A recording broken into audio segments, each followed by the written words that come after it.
به نقل ساکنان و مسافران یک گذرگاه بین تاجیکستان و ازبکستان مثل هفته‌های قبلی شلوغ و سیرآدم نیست.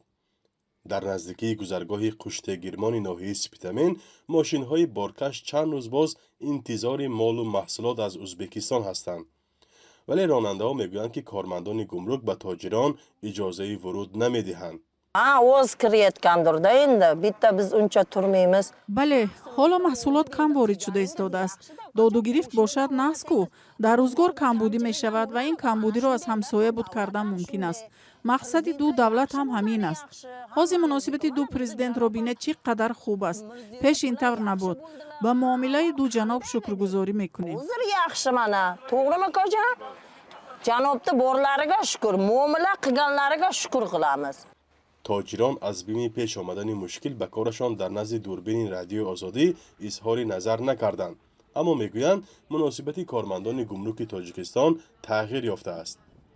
به قول آنها تا چند روز پیش برای ورود مال و محصولات معین بدون باج گمرکی اجازه میدادند، اما حالا باج گمرکی طلب دارند. بر طبق قاعده ازبکستان ساکنان و تاجران محلی حق دارند مال و محصولات خود را با ارزش تا $5000 آمریکایی انتقال دهند، ولی جانب تاجیکستان این را قبول ندارد. با محصولات بسیار گذرانیدن اجازت نمیدهند، اما برای مهمانی رفتن سوغاتی بردن ممکن است. نان و یگان محصولات دیگر گذرانیم گپ نمیزنند. از آن طرف هیچ کس گپ نمیزند. حسیب یا سبزوات بیاریم تماما مانع نمیشوند.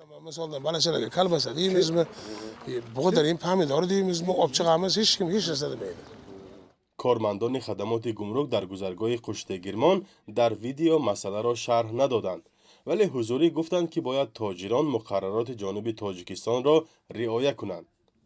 طبق مقررات به تاجیکستان بدون باج گمرکی آوردن مال به کشور نظر به نشانداد ازبکستان 5 مرتبه کمتر است. بغیر از این در حدود ناحیه سپیتامین دهه‌ای موجود است که در آن ده‌ها شهروندان ازبکستان زندگی می‌کنند و اساساً آنها به این کار مشغول بودند.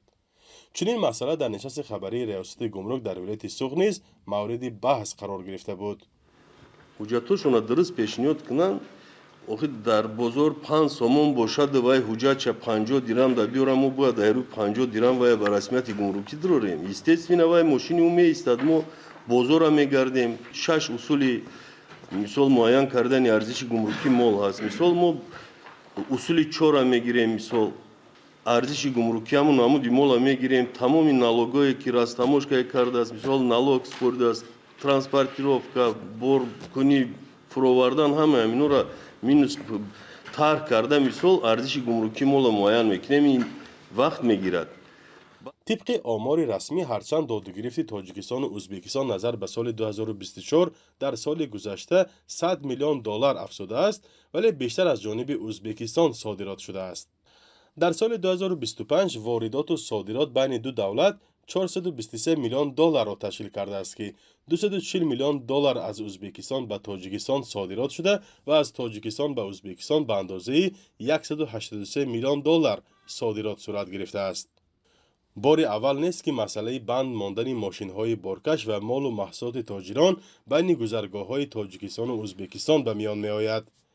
در گذشته صاحبکاران ازبکستانی هم شکایت کرده بودند که ماموران گمرک تاجیکستان با تأخیر در حجت گذاری برای واردات مال و محصولات مانع گذاری میکنند.